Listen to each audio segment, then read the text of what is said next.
NDA को नाम नहीं, मैंने अभी अपने प्रेस में बताया कि जो लोकसभा का चुनाव है सिर्फ नेतृत्व और पार्टी पर होता है, और प्रदेश का चुनाव होता है वो पार्टी और मुख्यमंत्री के चेहरे पर होता है, और हम लोग लगातार जीत रहे हैं।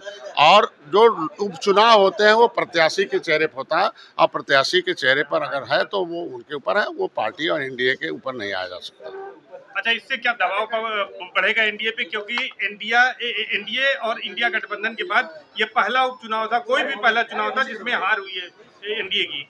नहीं, ऐसा नहीं कह सकते हैं। आपने देखा कि हमने 3 चुनाव ऐसे भी इससे पहले जिता कर दिया है और बेहतर परिणाम दिया है, और इससे कुछ नहीं देखा जा सकता। और केंद्र का चुनाव है और मोदी के चेहरे का, मोदी के काम का चुनाव है, और हम लोग भारत की अस्मिता का चुनाव है और राष्ट्रवाद पर चुनाव है, और दुनिया में एक पहचान बनाया है उसका चुनाव है। और सबको गरीबों तक अनाज पहुंचाया, मकान दिया, इलाज दिया, उनको सम्मान दिया। कोई धर्म, कोई जाति, कोई वर्ग नहीं कह सकता कि हमारे कल्याण के लिए कोई कानून नहीं। हार की वजह क्या है? वो मैंने बता दिया पहले ही कि लोकल जो उपचुनाव होता है प्रत्याशी के चेहरे पर होता है, और प्रत्याशी के चेहरे पर था, इसलिए मुझसे मतदान हुआ। मैं बता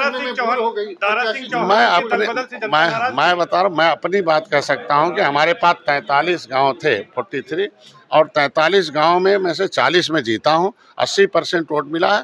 3 जो गांव जीते हैं उसमें भारतीय जनता पार्टी के नेता के गलत बयानबाजी की वजह से हमारे निषाद समूह के वजह से।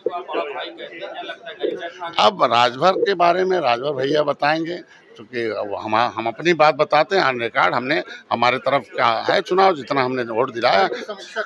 निश्चित रूप से हार की समीक्षा एनडीए करेगी, पार्टी करती रहती है कि क्यों किसके है। जनता, क्योंकि देखो जनता जनार्दन होती है, जनता के जनादेश सब लोग स्वीकार करते हैं, और जनता के जो है भावनाओं के अनुरूप जो चलता वही सत्ता में, तो भावनाओं का ध्यान दिया जाएगा और निश्चित रूप से सरकार उस पर समीक्षा करेगी।